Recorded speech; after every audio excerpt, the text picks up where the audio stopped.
Hello दोस्तों, मैं अमित कुमार आप लोगों के सामने स्फेरिकल मिरर का एक लेक्चर रिकॉर्ड करने जा रहा हूँ। ठीक है, इससे पहले हम लोगों ने समतल दर्पण के बारे में पढ़ा था। ठीक है, तो हम लोग स्फेरिकल मिरर में क्या देखते हैं कि दो प्रकार का मिरर होता है। एक होता है कॉनकेव मिरर, जिसे हम लोग हिंदी में क्या बोलते हैं, अवतल दर्पण, और एक होता है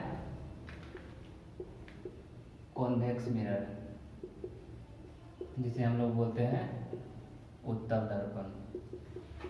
ठीक है, अब देखिए इसी दर्पण के बारे में हम लोग को पढ़ना है। ये दर्पण बहुत सारी जगह में जहाँ पे किरण पड़ती है और पड़ने के बाद परावर्तन की घटना होती है। ठीक है, क्या होती है, परावर्तन की घटना होती है, वहाँ इस दर्पण का उपयोग किया जाता है। जैसे टेलीस्कोप, माइक्रोस्कोप, ठीक है, फिर आपका हो गया आँख, नाक, दांत, ये सब वाले डॉक्टर भी यूज करते हैं। टीएनटी इससे बोलते हैं, ईएनटी, ईयर नोज टीथ। ठीक है, ईएनटी वाले डॉक्टर यूज करते हैं अवतल का। फिर आपका क्या हो गया, दाढ़ी बनाने के लिए यूज किया जाता है अवतल दर्पण का, क्योंकि वो बड़ा दिखाई देता है। तो हम लोग यूज कहाँ कहाँ होता है और भी देखेंगे, लेकिन हम लोग इसमें क्या देखते हैं कि प्रकाश का परावर्तन होता है, जिससे बहुत जगह इसका उपयोग किया जाता है। ठीक है, तो हम लोग पहले फॉर्मेशन देखते हैं कि अवतल दर्पण का फॉर्मेशन कैसे होता है, बनता कैसे है। तो सबसे पहले हम लोग ये जानते हैं कि इस तरीके से बाहर की तरफ कलई किया हुआ रहे और अंदर की तरफ इसका परावर्तक सतह रहे, और एक इस तरीके से रहता है, अंदर की तरफ कलई किया हुआ रहता है और बाहर की तरफ इसका परावर्तक सतह होता है। क्लियर? तो हम लोग जानते हैं, इसको बोलेंगे हम लोग क्या, अवतल दर्पण। क्या बोलेंगे, अवतल दर्पण। कोई दिक्कत? Concave mirror. और इसे बोलेंगे हम लोग उत्तल दर्पण, कॉन्वेक्स मिरर। पढ़े होंगे आप लोग 10th में, हालांकि हम लोग 12th पढ़ रहे हैं, आप लोग 10th में पढ़े होंगे कि वैसा मिरर, वैसा दर्पण जो बाहर की तरफ कलई किया हुआ रहे, जिसका परावर्तक सतह अंदर की तरफ हो, परावर्तक सतह अंदर की तरफ हो, वैसे दर्पण को हम लोग अवतल दर्पण बोलते हैं। मतलब ये आपका क्या हो गया, परावर्तक सतह हो गया, परावर्तक सतह हो गया। इसका परावर्तक सतह क्या हो गया, ये हो गया।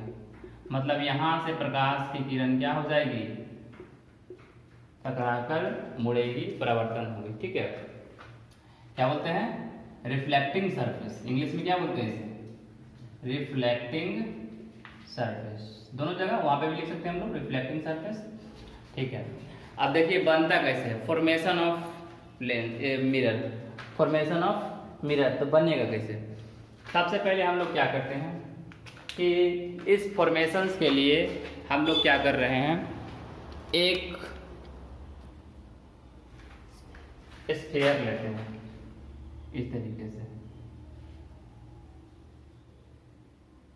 एक स्फीयर लिए इस तरीके से। ठीक है, तो इस स्फीयर का कुछ ना कुछ रेडियस होगा, इस तरीके से स्फीयर लिए ना, इसका कुछ ना कुछ रेडियस होगा। इसका बीचों बीच वाला पार्ट सेंटर कहलाएगा, ओ। क्लियर? अब देखिए इसमें हम लोग इधर से ऐसे है ना, ये ऐसे इधर का पार्ट और ये इधर का ऐसे पार्ट, इस टॉपिक को नाम क्या दे दिए, तो formation of mirror, spherical mirror. एक स्फीयर लिए, स्फीयर से तो स्फेरिकल मिरर बनेगा। इससे हमने क्या किया कि जब अंदर की तरफ ऐसे कलई कर दोगे तो ये वाला पार्ट आपका बन जाएगा क्या, उत्तल दर्पण। क्या बन गया, उत्तल दर्पण। अब जब ये काट कर ये साइड वाला पार्ट, मान लीजिए इतना ये ले लिए, ठीक है, अब इतना ये ले लेते हैं, बीच वाला हटा देते हैं, बाकी सब हटा देते हैं, रिमूव। ठीक है, इसका अगर अंदर की तरफ आपने कलई कर दिया तो ये वाला पार्ट आपका हो गया अवतल दर्पण, सॉरी अंदर इधर भी अंदर इधर भी कर दिए तो दिक्कत हो गया ना। हमको तो अगर इधर अवतल बनाना है तो क्या करना पड़ेगा, अवतल बनाने के लिए हमें बाहर की तरफ फ्लाई करना पड़ेगा। ये बाहर की तरफ फ्लाई कर दी, ये अवतल तक। ठीक है, इसमें क्या हो गया, इसमें आप लोग देख रहे होंगे ये जो आपका रिफ्लेक्टिंग सरफेस है उभरा हुआ है, इसका रिफ्लेक्टिंग सरफेस क्या है, धंसा हुआ है। इसका रिफ्लेक्टिंग सरफेस क्या है, धंसा हुआ है। देख रहे हैं ना, रिफ्लेक्टिंग सरफेस धंसा हुआ है, धंसा हुआ है। इसका रिफ्लेक्टिंग सरफेस क्या है, रिफ्लेक्टिंग सरफेस। इसका रिफ्लेक्टिंग सरफेस क्या है, उभरा हुआ है। तो बोल सकते हैं कि उत्तल दर्पण का रिफ्लेक्टिंग सरफेस उभरा हुआ है और अवतल दर्पण का रिफ्लेक्टिंग सरफेस धंसा हुआ है। ठीक है, यहाँ से हमने जान लिया कि किस तरीके से ये फॉर्मेशंस वगैरह होता है। और आगे जानिए, अब इसमें से हम लोग दो चीज़ निकाले हैं, तो अब सबसे पहले हम लोग ये जानेंगे कि इसका क्या क्या होता है।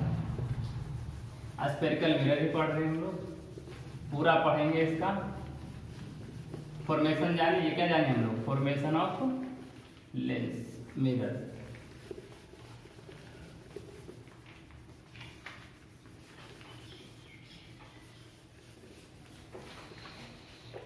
चलिए ठीक है, अब देखिए नाम दे दीजिए। मान लीजिए ए है, ये बी है, ये ए डैश है, ये बी डैश है। ये सेंटर ऑफ कर्वेचर से सी माने थे, क्या माने थे, सेंटर ऑफ कर्वेचर सी माने थे। तो इसमें क्या होता है कि ये सेंटर ऑफ कर्वेचर है ना, तो ये आपका आर कहलाता है, आर क्या कहलाता है, आर कहलाता है।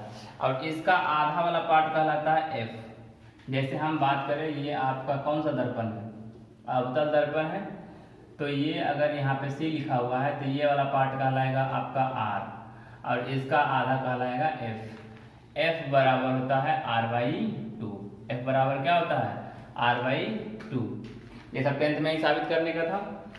ये क्या होता है, त्रिज्या बराबर क्या होता है, वक्र, फोकस बराबर, फोकस दूरी बराबर वक्रता त्रिज्या बाई टू। फोकस दूरी बराबर क्या होता है, वक्रता त्रिज्या बाई टू। अब हम लोग क्या जानते हैं, हम लोग और ये सेंटर ऑफ कर्वेचर था, ये फोकस था। ठीक है, अब देखिए, अब हम लोग थोड़ा सा इसमें साइन कन्वेंशन देख लेते हैं। ठीक है, कि साइन कन्वेंशन क्या क्या होता है, जो कि न्यूमेरिकल बनाने में हम लोग को बहुत दिक्कत होता है। यहाँ तक आप पढ़ लिए होंगे फॉर्मेशन ऑफ मिरर के बारे में।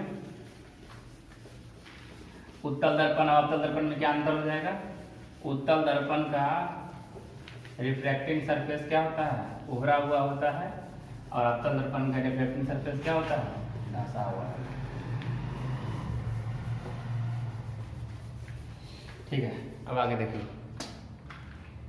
साइन कन्वेंशन जानिए।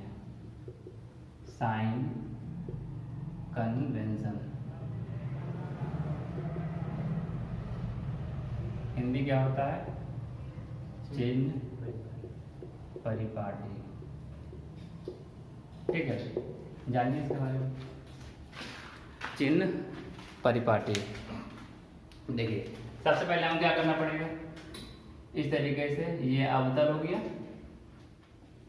इस तरीके से उत्तल हो गया। चिन्ह परिपाटी जानना। देखिए, अगर वस्तु हम लोग यहाँ रखेंगे, कहाँ रखेंगे, वस्तु कहाँ रखा था पहले आप लोग खुद बताइए। वस्तु रखाता है रिफ्लेक्टिंग सरफेस के सामने। वस्तु कहाँ रखाता है, रिफ्लेक्टिंग सरफेस के सामने। ये आपका क्या हो गया, ये कहलाता है प्रधान अक्ष। ये आपका क्या कहलाता है, पोल, ध्रुव। क्या कहलाता है, पोल। सब कुछ जान लीजिए, हालांकि 10th में पढ़े होंगे आप। इसे ध्रुव कहते हैं। ये आपका क्या हो गया, मुख्य अक्ष या प्रधान अक्ष। इसे क्या बोलते हैं, मुख्य अक्ष या प्रधान अक्ष। यहाँ भी इसी तरीके से ये हो जाएगा, क्या बोलेंगे, प्रिंसिपल एक्सिस। प्रिंसिपल एक्सिस, ठीक है, प्रिंसिपल एक्सिस, मुख्य अक्ष। अब देखिए, मान लीजिए ये रखा है यहाँ वस्तु, ठीक है। वस्तु की स्थिति के लिए हम लोग यू से दिखाते हैं। यू वस्तु की स्थिति होती है। प्रतिबिंब कहीं बनता है तो उसे भी से दिखाते हैं। प्रतिबिंब की स्थिति, प्रतिबिंब की स्थिति, ठीक है। और एफ आर होता है। एफ होता है आपका फोकस दूरी और आर होता है आपका वक्रता त्रिज्या, ठीक है। इतना तक आप लोग समझ रहे होंगे, बहुत बढ़िया। चलिए ठीक है, देखिए तो कौन चिन्ह प्रॉपर्टी का मतलब होता है क्या क्या होना चाहिए। ये आपका क्या है, अवतल दर्पण, कॉनकेव मिरर, और इधर हो गया आपका उत्तल दर्पण, कॉन्वेक्स मिरर। चिन्ह प्रॉपर्टी जानना है कि किसमें क्या होगा। सबसे पहले हम लोग क्या जानेंगे इसमें, देखिए दोनों के लिए u का मान क्या होगा। u मतलब क्या होता है, वस्तु की स्थिति। दोनों के लिए वस्तु की स्थिति का मान होगा नेगेटिव। यहाँ भी अगर वस्तु की स्थिति की बात किया जाए, वस्तु की स्थिति की बात किया जाए तो यहाँ भी होगा नेगेटिव। प्रतिबिंब की बात तो ये नहीं करेंगे, ठीक है, क्योंकि प्रतिबिंब का फॉर्मेशन होगा तभी तो जानेंगे। फोकस की बात किया जाए, फोकस इसमें कहाँ होगा, फोकस यहाँ होगा। रेडियस कहाँ होगा, यहाँ होगा। इसका फोकस रेडियस, फोकस ये, रेडियस ये। देखिए फोकस, अब ये जान लीजिए इधर नेगेटिव होता है और इधर पॉजिटिव होता है, इधर नेगेटिव होता है और इधर पॉजिटिव होता है। क्लियर। तो हम लोग क्या जान रहे हैं कि इस साइड आपका क्या होता है, देखिए बायां तरफ होता है नेगेटिव और दायां तरफ पॉजिटिव। यहाँ में देखिए बायां तरफ नेगेटिव, दायां तरफ पॉजिटिव। तो फोकस आपका क्या हो गया, एफ, फोकस दूरी आपका हो गया नेगेटिव, और आर वक्रता त्रिज्या भी आपका क्या हो गया, नेगेटिव हो गया। लेकिन यहाँ पर क्या देख रहे हैं कि यहाँ पर आपका फोकस दूरी एफ हो गया आपका क्या, पॉजिटिव, और वक्रता त्रिज्या आर हो गया आपका पॉजिटिव। दिख रहा है ना, ठीक है। मतलब आपको यहाँ पर क्या दिख रहा है कि उत्तल दर्पण और अवतल दर्पण में, उत्तल दर्पण में फोकस और वक्रता त्रिज्या क्या हो रहा है, पॉजिटिव, लेकिन अवतल दर्पण में वक्रता त्रिज्या और फोकस क्या हो रहा है, नेगेटिव। एक चीज और आप नोट लगा कर लिख लीजिए जो कि आपको बहुत काम देगा। क्या लिखिएगा कि वास्तविक प्रतिबिंब के लिए, वास्तविक प्रतिबिंब के लिए ऋणात्मक चिन्ह, ऋणात्मक चिन्ह माइनस का उपयोग करेंगे, ठीक है।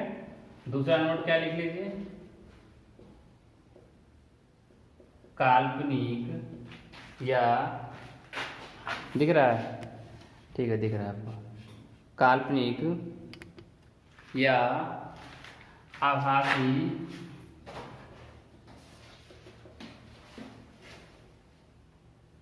प्रतिबिंब के लिए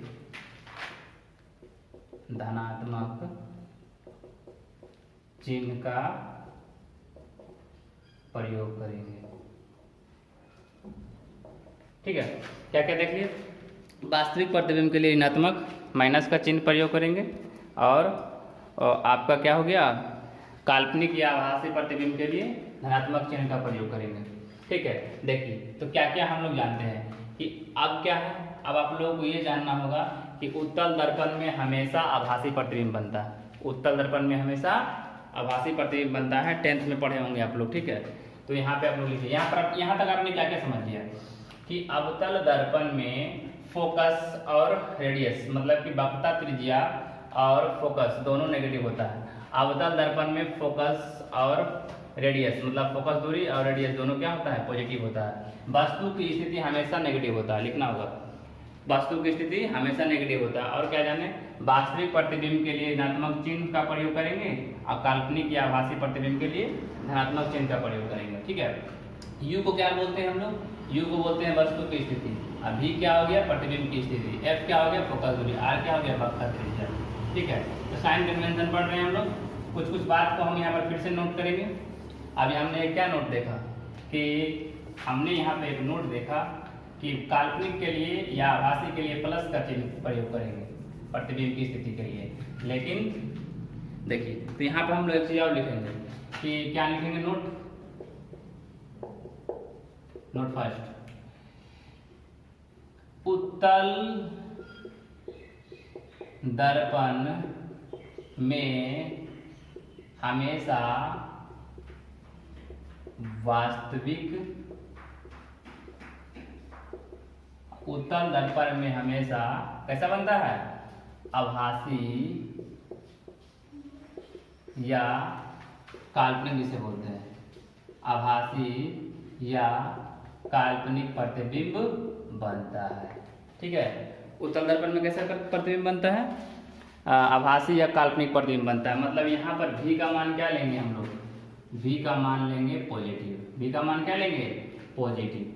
लेकिन अगर वही अवतल दर्पण की बात किया जाए तो अवतल दर्पण में वास्तविक, ठीक है, तथा आभासी दोनों तरह का प्रतिबिंब बनता है, वास्तविक तथा आभासी दोनों तरह का प्रतिबिंब बनता है। तो इस तरह से अवतल दर्पण का जो v का मान क्या हो जाएगा, प्लस भी हो जाएगा और माइनस भी हो जाएगा। v जब बनेगा कैसा वास्तविक, तो क्या हो जाएगा, माइनस का चिन्ह होगा। अगर v कैसा बनेगा काल्पनिक या आभासी जिसे बोलते हैं, तब क्या लेना पड़ेगा, प्लस लेना पड़ेगा। क्लियर, हम लोगों ने क्या क्या देख लिया कि वास्तविक प्रतिबिंब के लिए ऋणात्मक चिन्ह का प्रयोग करते हैं, काल्पनिक या आभासी प्रतिबिंब के लिए धनात्मक चिन्ह का प्रयोग करते हैं। और क्या जाने कि उत्तल दर्पण में हमेशा आभासी प्रतिबिंब बनता है, क्या बनता है, आभासी या वास्तविक काल्पनिक प्रतिबिंब बनता है। तो इसके लिए हमने क्या किया, प्लस का चिन्ह का यूज किया, प्लस का चिन्ह का यूज किया। लेकिन अवतल दर्पण में क्या होता है, वास्तविक तथा आभासी दोनों तरह का प्रतिबिंब बनता है।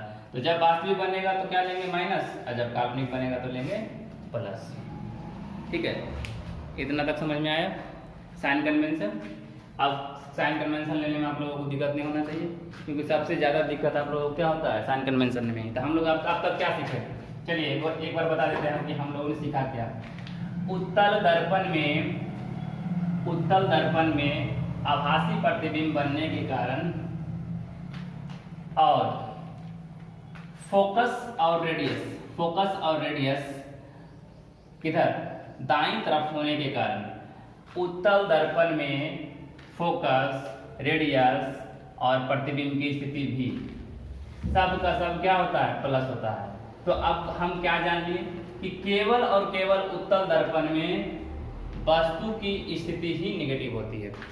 यहाँ पर एक चीज और हम लोग सीख लिए, क्या, ये एक नोट और लगाकर लिख लीजिए, क्या कि वस्तु की स्थिति जिसे हम लोग v लिखते हैं, वस्तु की स्थिति जिसे हम लोग u लिखते हैं, हमेशा ऋणात्मक होती है। ये कभी चेंज नहीं करता है, हमेशा ऋणात्मक होती है। मतलब उत्तल दर्पण रहे, ये याद रखिएगा, उत्तल दर्पण या उत्तल लेंस की भी बात कर रहे हैं, ठीक है, फर्स्ट, या फिर अवतल दर्पण या अवतल लेंस, हमेशा u का मान क्या होगा, नेगेटिव होगा। मतलब अगर हम बात करें कि पोजीशन ऑफ क्या ऑब्जेक्ट, वस्तु की स्थिति की बात करें तो उत्तल दर्पण रहे या उत्तल लेंस रहे, अवतल दर्पण रहे या अवतल लेंस रहे, हमेशा वस्तु की स्थिति क्या होती है, नेगेटिव होती है। मतलब अब तक हमने क्या सीख लिया, क्या क्या सीख लिया अब तक, तो अवतल दर्पण की बात किया जा रहा था, अवतल दर्पण की बात किया जा रहा था और उत्तल दर्पण की बात किया जा रहा था। तो क्या क्या सीखे एक बार समरी कर लेते हैं, ठीक है। देखिए, अवतल दर्पण का क्या होता है, परावर्तक सतह धसा होता है। उत्तल दर्पण का परावर्तक सतह उभरा होता है। अवतल दर्पण वास्तविक और आभासी दोनों तरह का प्रतिबिंब बनाता है, लेकिन उत्तल दर्पण केवल आभासी प्रतिबिंब बनाता है। अवतल दर्पण में वस्तु बड़ा, छोटा और बराबर तीनों तरह से बन सकता है, लेकिन उत्तल दर्पण में केवल वस्तु छोटा ही बनेगा, वस्तु से छोटा ही प्रतिबिंब बनेगा, ठीक है। अब क्या सीखें कि इसमें U F R सब का मान क्या होगा, नेगेटिव होगा। और इसमें क्या क्या मान नेगेटिव होगा, इसमें भी F R का मान पॉजिटिव होगा, ठीक है। U का मान तो इसमें नेगेटिव होगा, ये होगा, तभी तो बोले U तो ऑलवेज नेगेटिव है, तो U इसमें भी नेगेटिव रहेगा। लेकिन भी चेंज करेगा, इसमें भी कंडीशन पर होता है, भी प्लस भी हो सकता है और भी माइनस भी हो सकता है। तो भी प्लस कब होगा, जब आभासी रहेगा, और भी माइनस कब रहेगा, जब वास्तविक रहेगा। वो तो कंडीशन है आपका कि प्रतिबिंब कैसा बन रहा है, वास्तविक बन रहा है या आभासी बन रहा है। वास्तविक बनेगा तो माइनस, आभासी बनेगा तो प्लस। तो हमने देख लिया कि उत्तल दर्पण और अवतल दर्पण में क्या अंतर होता है। अभी तक पूरा हमने उत्तल दर्पण और अवतल दर्पण का ही विश्लेषण किया है, ठीक है। चलिए ठीक है, अब हम लोग क्या क्या जानते हैं, अंडर जो 10th पढ़े थे हम लोग उसमें से ये सब पढ़ चुके हैं। देखिए, अब हम दर्पण सूत्र वगैरह तो साबित करेंगे नहीं यहाँ पे, हाँ अगर करना होगा तो किसी एक 10 मिनट का वीडियो बना के हम डाल देंगे, ठीक है।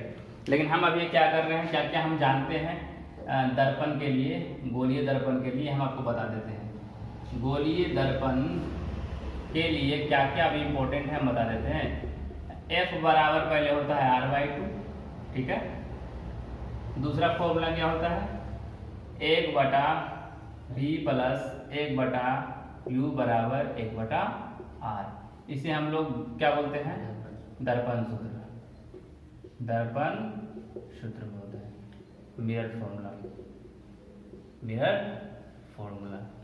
तो इसके वो हम साबित नहीं करेंगे क्योंकि ये अभी हम 10th नहीं पढ़ रहे हैं, 12th पढ़ रहे हैं, तो इसे रहने देंगे। हाँ, अगर आप लोग का कमेंट आएगा कि इसे भी साबित करने के लिए, तो मैं 10 मिनट का वीडियो बना करके अपलोड कर दूंगा, ठीक है। चलिए ठीक है, F बराबर R/2 होता है, 1/V प्लस 1/U बराबर 1/R होता है दर्पण सूत्र। इस पे न्यूमेरिकल भी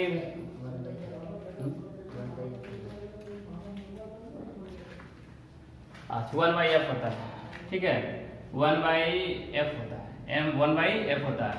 और भी इसे मॉडिफाई करें तो क्या हो जाएगा, 1/V प्लस 1/U बराबर 1/F और 2/R नहीं होता है, 2/R, क्योंकि F बराबर क्या होता है, F बराबर R/2, तो F के जगह पे R/2 रखोगे तो 2 चला जाएगा ऊपर, क्लियर। तो ये इतना तरह का फॉर्मूला होता है, 1/V प्लस 1/U बराबर 1/F लिखें, चाहे 1/V प्लस 1/U बराबर 2/R लिखें, ये फॉर्मूला होता है, ठीक है। अब हम लोग क्या करते हैं, आवर्धन के बारे में भी जानते हैं, आवर्धन के बारे में भी आप लोग जान रहे हैं। तीसरा नंबर फॉर्मूला, तीसरा नंबर फॉर्मूला क्या होता है, आवर्धन जानते हैं क्या होता है, आवर्धन बराबर बताइए क्या होता है, मैग्निफिकेशन, मैग्निफिकेशन, मैग्निफिकेशन m बराबर क्या होता है, -V/U, -V/U। एक और मैग्निफिकेशन बराबर क्या होता है, हाइट ऑफ इमेज बटा हाइट ऑफ ऑब्जेक्ट होता है, ये होता है। ये 3 फॉर्मूला आपको बहुत ही ज़्यादा इंपॉर्टेंट होता है, जो आपको न्यूमेरिकल बनाने में क्या करता है, मदद करता है, जो आपको क्या करता है, न्यूमेरिकल बनाने में आपको मदद करता है, ठीक है। तो थोड़ा सा हम लोग आवर्धन के बारे में भी जान लेते हैं क्या होता है। तो इस तरीके से 3 फॉर्मूला है, आप लोग स्क्रीनशॉट कीजिए ताकि न्यूमेरिकल बनाने में आपको क्या करे, मदद करे। हाइट ऑफ इमेज बटा हाइट ऑफ ऑब्जेक्ट और -V/U। चलिए ठीक है,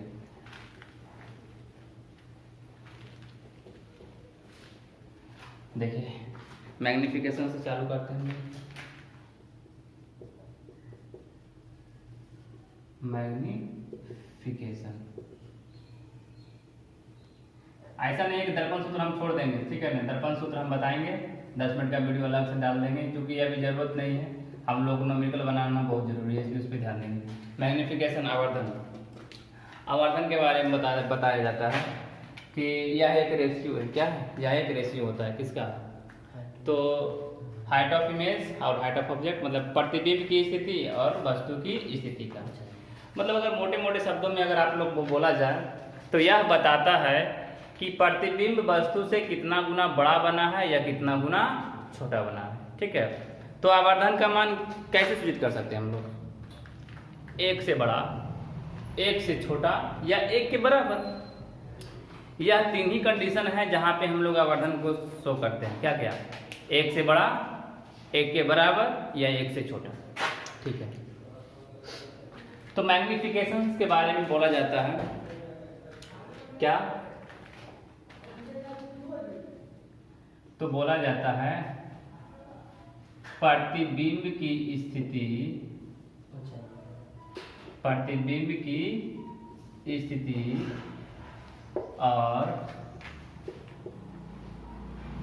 वस्तु की स्थिति के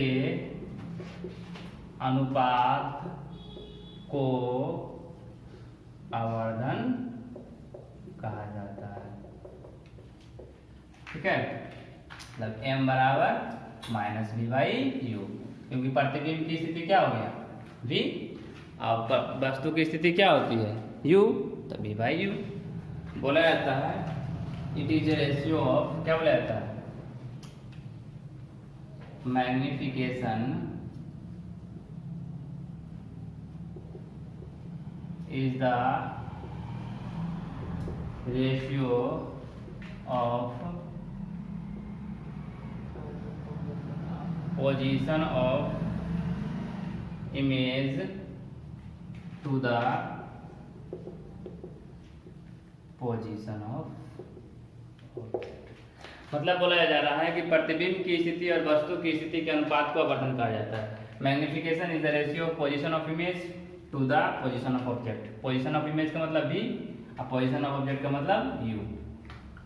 ठीक है, ठीक है, ये क्वेश्चन फर्स्ट हो गया। एक और फॉर्मूला होता है इसका क्या होता है, एक और फॉर्मूला होता है, क्या होता है, चलिए उसको देख लेते हैं। वो फॉर्मूला क्या होता है कि वो होता है प्रतिबिंब की ऊंचाई, क्या बोला जाता है, वो फॉर्मूला क्या होता है, प्रतिबिंब की ऊंचाई और वस्तु की ऊंचाई के अनुपात को, ऊंचाई के अनुपात को आवर्धन करना कहा जाता है। मतलब वो होता है आपका हाइट ऑफ इमेज बटा height of object. Magnification is the ratio of height of image,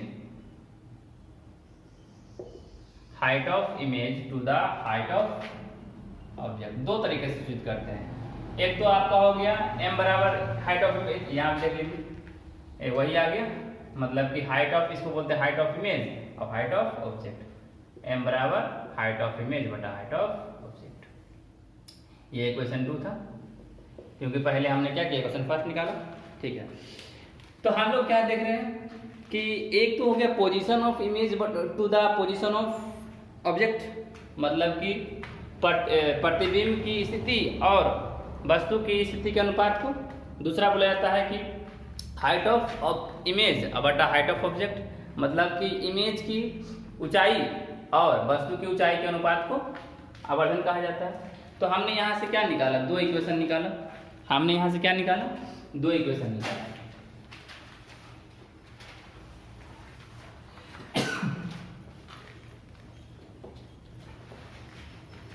हमने यहाँ से क्या दो इक्वेशन निकाला, पहला निकाला आवर्धन बराबर minus v by u, height of position of image to the position of object, और एक निकाला हाइट ऑफ इमेज बटा हाइट ऑफ ऑब्जेक्ट। अब आप क्या कीजिए, इक्वेशन फर्स्ट और सेकेंड को मिला दीजिए, from equation first and second. जब दोनों इक्वेशन को मिलाइएगा तो क्या आ जाएगा, दोनों इक्वेशन को मिलाइएगा तो ये आपका मिल गया, तो क्या हो जाएगा, हाइट ऑफ इमेज बटा हाइट ऑफ ऑब्जेक्ट बराबर माइनस वी बाई यू। ये आपका मेन इक्वेशन हो गया, ये आपको याद रखना है। तो आपका एक और फॉर्मूला क्या निकल गया, एक निकला f बराबर r/2, एक निकला 1 बटा v प्लस 1 बटा u बराबर 1 बटा f, जिसे हम लोग क्या बोल सकते हैं 1 बटा v प्लस 1 बटा u बराबर 2 बटा r। ठीक है, फिर क्या निकला, एम बराबर माइनस बी बटा यू, एम बराबर एच आई बटा एच ओ, और फिर क्या निकला, दोनों को मिला देने के बाद एच आई बटा एच ओ बराबर माइनस बी बटा यू, कितना फॉर्मूला निकला गोलीय दर्पण से, ठीक है। तो आप लोग अब आगे हम लोग चलते हैं।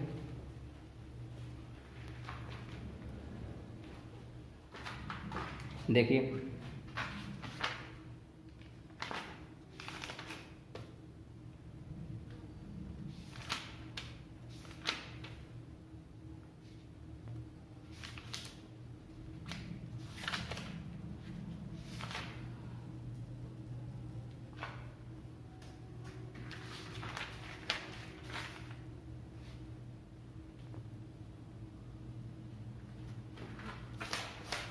चलिए नंबर करते हैं, लिखिए क्या बोल रहा है, एक अवतल दर्पण से, लिखिए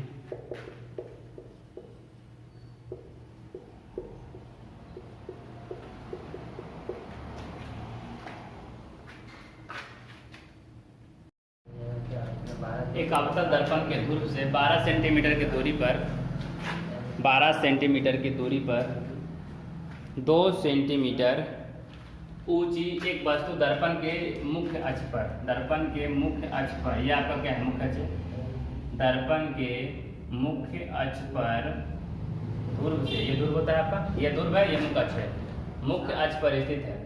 फिर क्या बोल रहा है, यदि प्रतिबिंब उल्टा और 5 सेंटीमीटर ऊंचा बन रहा है, ठीक है।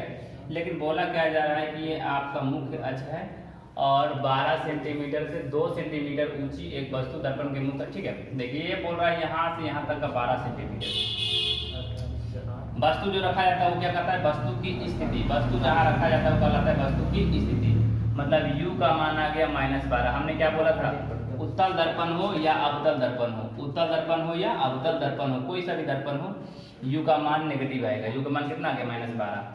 क्या बोल रहा है, 12 सेंटीमीटर की दूरी पर 2 सेंटीमीटर ऊंचा वस्तु रखा गया, तो हाइट ऑफ ऑब्जेक्ट बराबर कितना आ गया 2 सेंटीमीटर। देखिए हाइट ऑफ ऑब्जेक्ट क्या बोलते हैं, वस्तु की ऊंचाई, क्या होता है, HO का मतलब होता है वस्तु की ऊंचाई, वस्तु की ऊंचाई, ये तो दे दिया है। अब आपसे पता है प्रतिबिंब की स्थिति पूछ रहा है और प्रतिबिंब की ऊंचाई पूछ रहा है, मतलब आपको v का मान पूछ रहा है और हाइट ऑफ इमेज का मान पूछ रहा है। हाइट ऑफ इमेज क्या होता है, प्रतिबिंब की ऊंचाई, प्रतिबिंब की ऊंचाई, इसका मान पूछ रहा है, प्रतिबिंब की ऊंचाई बराबर ये आपका पूछ रहा है। तो सबसे पहले आप लोग क्या लगाइएगा, वही फॉर्मूला, हाइट ऑफ इमेज बटा हाइट ऑफ ऑब्जेक्ट बराबर -v बटा u लगाइए। हाइट ऑफ इमेज निकल जाएगा क्या इससे, 5 सेंटीमीटर ऊंचा हो, हाँ लिख दिया है, ठीक है, ये भी दे दिया। हाइट ऑफ इमेज निकालने नहीं दे रहा, ये तो दे दिया है 5 सेंटीमीटर, ठीक है। तो आपका बोलना चाह रहा है कि यहाँ पर 5 सेंटीमीटर, ये 2 सेंटीमीटर का बना है, अब ये 5 सेंटीमीटर का बना है, ये दे दिया है उल्टा, ठीक है। देखिए ऊपर के लिए प्लस का यूज करते हैं, नीचे के लिए माइनस का यूज करते हैं, इतना याद रखिएगा। तो ये आपका क्या हो जाएगा, 5 हो जाएगा हाइट ऑफ इमेज, ये 2 हो गया। अब फिर क्या आ जाएगा, v का मान कितना है निकालना है और u का मान कितना है 12 है, कितना हो गया 6 दूनी 12। तो यहाँ पर आपका प्रतिबिंब का मान -30 सेंटीमीटर आया, कितना आ गया -30 सेंटीमीटर आ गया, क्लियर। तो यहाँ पर हमने निकाल लिया v का मान -30 सेंटीमीटर। माइनस में क्यों आएगा, क्योंकि नीचे का मतलब होता है प्रतिबिंब कैसा बन रहा है, वास्तविक बन रहा है, कैसा बन रहा है, वास्तविक बन रहा है। वास्तविक के लिए साइन क्या आता है, क्या बोल रहा है, प्रतिबिंब उल्टा बन रहा है, तो उल्टा का मतलब क्या होता है, वास्तविक होता है। वास्तविक के साथ टर्म उल्टा आता है, अगर उल्टा लिख दिया है तो इसका मतलब प्रतिबिंब वास्तविक आएगा, अगर सीधा लिख दिया है तो प्रतिबिंब कैसा आएगा, आभासी। कहीं भी उल्टा शब्द लिखेगा तो इसका मतलब है प्रतिबिंब वास्तविक आएगा, वास्तविक के लिए चिन्ह क्या आता है, माइनस का आता है, क्लियर। अब बोल रहा है आपको क्या, f का मान, v का मान निकालने के लिए निकाल लीजिए, साथ ही साथ f का मान भी निकालना है, निकाल लीजिए f का मान, फोकस की मान निकाल लीजिए, तो फोकस दूरी का मान निकालिए। फोकस का मान निकालिए दर्पण सूत्र से, क्या आ जाएगा 1/v प्लस 1/u बराबर 1/f। इसका मान कितना है -1/30 -1/12 बराबर 1/f। चलिए निकाल लीजिए, आप लोग तो होशियार है, चलिए जल्दी जल्दी बताइए कितना आएगा आंसर। तो आप लोग यहाँ से निकालिएगा तो आपको इसका यहाँ का आंसर आएगा, आपको 1/f बराबर 60 एलसीएम आ जाएगा -2 -5 -7/60। f का मान कितना आ गया -60/7 सेंटीमीटर, यही आ गया। ठीक है। देखिए फोकस कहाँ होगा, यहाँ कहीं होगा, तो फोकस ऐसे भी इधर नेगेटिव आएगा, नेगेटिव आया आंसर, बहुत सही। आंसर चेक कर सकते हैं, इधर नेगेटिव इधर पॉजिटिव। अब अवतल दर्पण का फोकस कैसे होता है, नेगेटिव पॉजिटिव नेगेटिव, अवतल दर्पण का फोकस नेगेटिव ही तो आया, यानी मेरा आंसर सब सही है। प्रतिबिंब कैसा बन रहा है, वास्तविक, आंसर वास्तविक ही तो आया, एकदम सब सही, करेक्ट हो गया। चलिए ठीक है, हमने एक न्यूमेरिकल देखा। अब हम लोग क्या करते हैं कि इस न्यूमेरिकल को देखने के बाद हम लोग आवर्धन के बारे में फिर से जानते हैं कि आवर्धन का एक दो फॉर्मूला और होता है जो ऑब्जेक्टिव में डायरेक्ट दे देता है, ठीक है। या आवर्धन में क्या बोलेगा कि v और u इससे होता है ना, अब हमको आपको दे दे क्या कि v और f दे दे, v का मान प्रतिबिंब की स्थिति का मान, फोकस का मान दे दे, उसे आवर्धन का मान डायरेक्ट निकालना है, आपको दर्पण सूत्र नहीं लगाना है, डायरेक्ट निकालना है। तो कैसे निकालिएगा, फिर से बोल देते क्या बोलना चाह रहे हैं। देखिए दो कंडीशन, या तो आपको vf का मान दिया है, दूसरा कंडीशन या तो आपका uf का मान दिया है, और डायरेक्ट बोले कि आवर्धन का मान निकालिए m बराबर भाट। तो आपको ऐसा कोई फॉर्मूला याद होना चाहिए ना जो कि डायरेक्ट निकल सके। आवर्धन के बराबर क्या जानते हैं आप लोग, हाइट ऑफ इमेज बटा हाइट ऑफ ऑब्जेक्ट। क्या आपको लगता है कि v या uf रहेगा तो निकल जाएगा, नहीं निकलेगा। फिर क्या जानते हैं m बराबर माइनस v बटा u, आपको लगता है कि v और f दिया रहेगा तो इसमें पुट हो जाएगा, u और f दिया रहेगा इसमें पुट हो जाएगा, यहाँ f दे रहे हैं ना कॉमन, इसमें v दे रहे हैं इसमें u भी दे रहेगा तब नहीं m का मान निकलेगा। अगर आपको v और f दे और m का मान पूछे, u और f दे m का मान पूछे, आप बोले डायरेक्ट निकालने के लिए मात्र एक नंबर में, तो क्या कीजिएगा, दर्पण सूत्र लगाइएगा, लंबा हो जाएगा। पहले दर्पण सूत्र लगा करके आप मान लिए v और f रहेगा, दर्पण सूत्र लगा के u निकालिएगा, फिर पुट कीजिएगा तब बनेगा। v और u और f दे तो दर्पण सूत्र से आप v निकालिएगा और फिर v और बटा u कीजिएगा तब निकलेगा। लेकिन हमको ऐसा नहीं करना है, डायरेक्ट बनाना है, एक मार्क्स के लिए डायरेक्ट बनाना है। तो क्या करेंगे, चलिए ठीक है देखते हैं, कंडीशन लिखिए। हम लोग क्या करते हैं, कंडीशन लिख के बनाते हैं। मैग्निफिकेशन का वो कंडीशन पहला, जब v और f दिया हो और आवर्धन m का मान निकालना हो। चलिए ये टॉपिक हमने दे लिया, जब v और f, v मतलब प्रतिबिंब की स्थिति और f का मतलब फोकस, जब प्रतिबिंब की स्थिति और फोकस का मान दिया हो, आवर्धन का मान निकालना है, तो कैसे निकालेंगे। चलिए ठीक, चलिए निकालते हैं, देखते हैं इसका सॉल्यूशन कैसे होगा, क्या हम लोग निकाल के लाएंगे। याद रखिएगा डायरेक्ट, देखिए पहले लगाइए आप लोग दर्पण सूत्र, निकलना तो उससे रामबाण दर्पण सूत्र ही है, दर्पण सूत्र लगाइए, क्या होता है 1/v प्लस 1/u बराबर 1/f।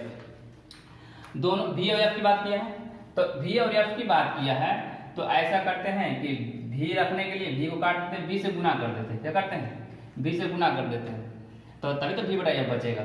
तो v से गुना कर दिए, क्या लिखिए, दोनों तरफ v से गुना करने पर, दोनों तरफ v से गुना करने पर v बटा v, चलिए और कर देते हैं, v बटा v प्लस v बटा u बराबर v बटा f। v से v तो कैंसिल हो गया, दिख रहा है ना, v से v कैंसिल हो गया, क्या बचा 1।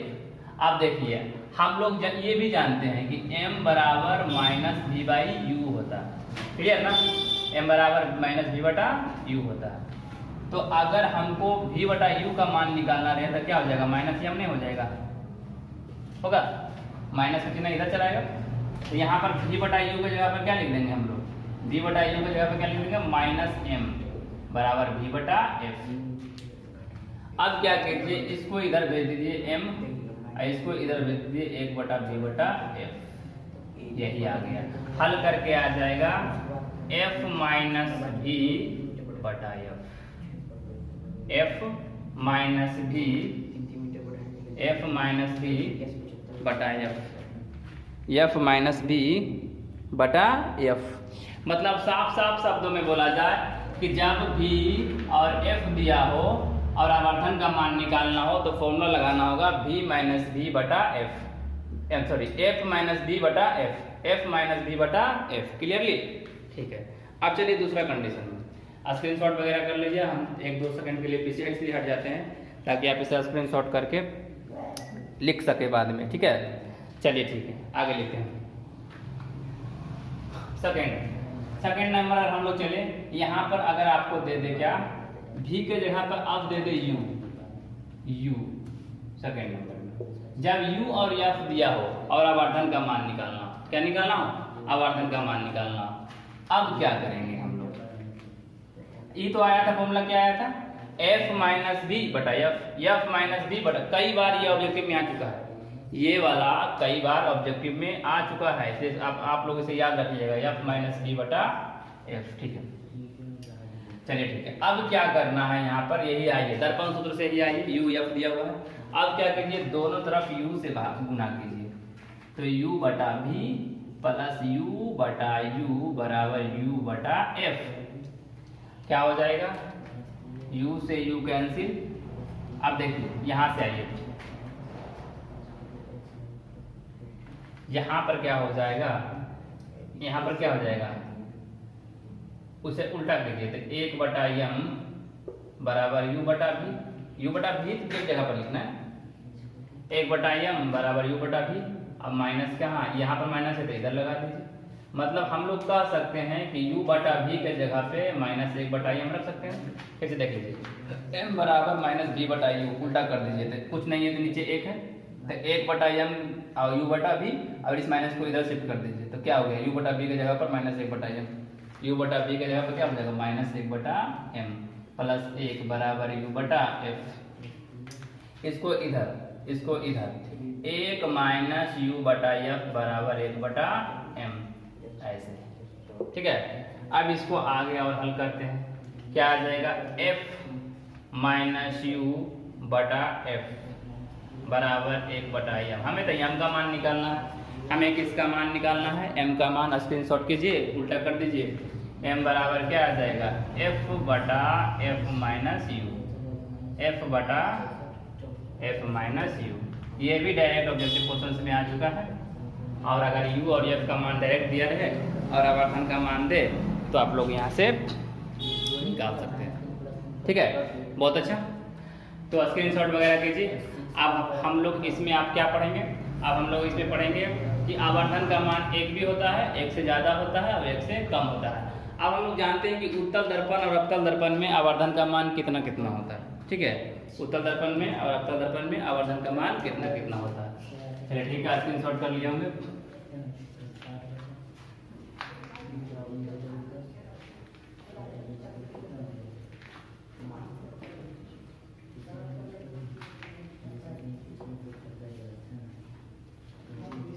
देखिए क्या होता है, आवर्धन का मान देखिए, लिखिए, नोट कर,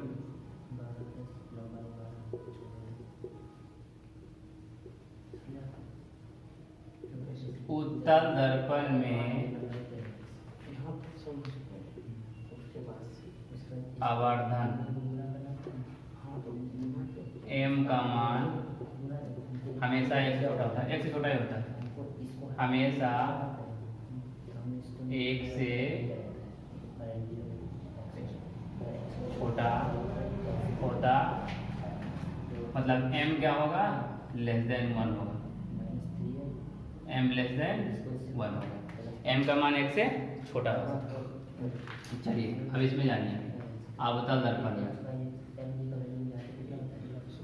अवतल दर्पण में, अवतल दर्पण में तीनों कंडीशन होता है, m ग्रेटर देन 1 भी होता है, m बराबर 1 भी होता है, m लेस देन 1 भी होता है। चलिए ठीक है, तीनों कंडीशन को जानते हैं, कब कब क्या होता है, फिर बताएंगे भी कैसे कैसे होता है। m ग्रेटर देन 1 तब होता है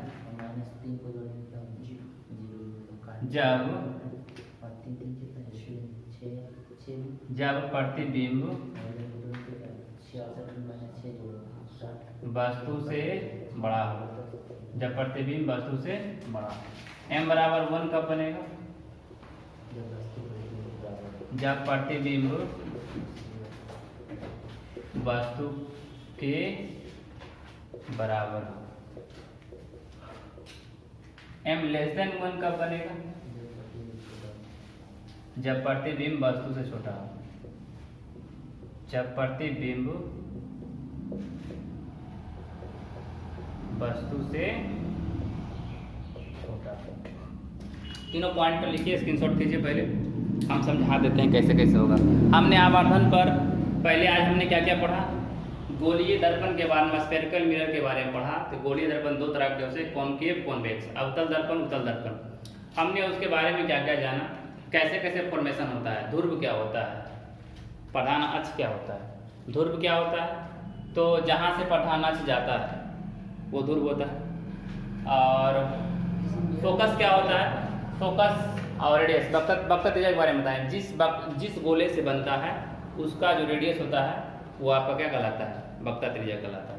ठीक है, रेडियस जिस चाप की होती है, जिस चाप का स्फेरिकल मिरर होता है उससे हम लोग आर बोलते हैं, रेडियस बोलते हैं। उसका आधा को हम लोग क्या बोलते हैं, दूरी, फोकस दूरी। क्लियर। तो ये सब चीज जानने के बाद हमने क्या जाना कि प्रतिबिंब की स्थिति और वस्तु की स्थिति के अनुपात को हम लोग आवर्धन बोल रहे थे, और प्रतिबिंब की ऊंचाई और वस्तु की ऊंचाई को भी, अनुपात को भी हम लोग आवर्धन बोल रहे थे। तो इस तरीके से हमने क्या जाना कि यहाँ पर समझिए कि अगर आवर्धन का मान हाइट ऑफ इमेज बटा हाइट ऑफ ऑब्जेक्ट है, ठीक है, बताते हैं अभी समझाते हैं। प्रतिबिंब की ऊंचाई और ये क्या हो गया, वस्तु की ऊंचाई। तो अगर आवर्धन का मान दोनों का अनुपात है, प्रतिबिंब की ऊंचाई बटा वस्तु की ऊंचाई, तो इससे हम लोग साफ साफ बोला जा सकता है कि देखिए, अगर m<1 हुआ है तो इसका मतलब हो गया कि प्रतिबिंब वस्तु से छोटा बना होगा, वस्तु से छोटा बनेगा। ठीक है, मतलब प्रतिबिंब अगर वस्तु से छोटा है, अब बताइए, प्रतिबिंब छोटा है और वस्तु बड़ा है। मान लीजिए प्रतिबिंब है आपका क्या, कुछ भी मान लीजिए, प्रतिबिंब है आपका 5 सेंटीमीटर और वस्तु है आपका 10 सेंटीमीटर। अब बताइए, वस्तु हो 10 सेंटीमीटर, प्रतिबिंब वस्तु बड़ा है और प्रतिबिंब छोटा है, तो आपका अनुपात क्या हो गया, 1/2, 1 से छोटा है। तो वही बात है कि उत्तल दर्पण में हमेशा क्या बनता है, हम लोग ये चीज नोट में अभी कुछ देर पढ़े थे कि उत्तल दर्पण में हमेशा अभी तो कुछ देर पहले पढ़े थे, उत्तल दर्पण में हमेशा वस्तु से छोटा आभासी, जिसे काल्पनिक भी बोलते हैं, आभासी काल्पनिक सीधा प्रतिबिंब बनता है। इसे आप लोग रट्टा लगा लें। ठीक है, उत्तल दर्पण में मतलब कॉन्वेक्स मिरर में हमेशा वस्तु से छोटा आभासी, जिसे काल्पनिक भी बोलते हैं, और सीधा, काल्पनिक का मतलब क्या होता है, सीधा वस्तु की तरफ ही, दर्पण के पीछे बनता है। कहाँ बनता है, दर्पण के पीछे। और कैसा बनेगा, तो वस्तु से छोटा प्रतिबिंब बनेगा। मतलब अगर 5 सेंटीमीटर का वस्तु है तो प्रतिबिंब 5 सेंटीमीटर से छोटा ही बनेगा। ठीक है, लेकिन अवतल दर्पण एक ऐसा दर्पण है जिसमें सभी तरह का प्रतिबिंब बनता है। अब ये आपको दिखाना पड़ेगा क्या, बाय फिगर। तो हम लोग कोशिश करेंगे नेक्स्ट क्लास में कि आपको फिगर भी बता दें, आपको फिगर भी बता दें। ठीक है, बता देंगे। तो उसमें हम लोग क्या देखेंगे कि प्रतिबिंब छोटा भी बनता है, प्रतिबिंब बड़ा भी बनता है, और वस्तु के बराबर भी बनता है। क्या क्या होता है, तो ये लिख लीजिए कि अवतल दर्पण में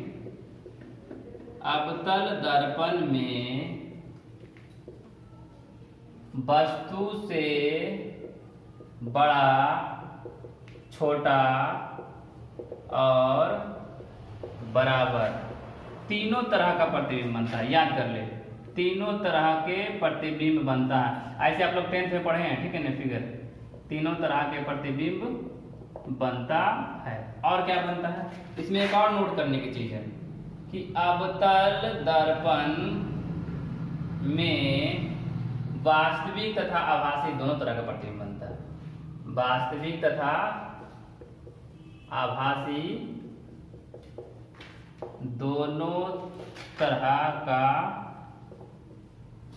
प्रतिबिंब बनता है। मतलब साफ साफ शब्दों में कहा जाए तो इसका आवर्धन 1 से ज़्यादा, एक के बराबर और एक के छोटा होता है। ऐसा इसलिए होता है क्योंकि अवतल दर्पण में है जो प्रतिबिंब वास्तविक आभासी दोनों बनता है और छोटा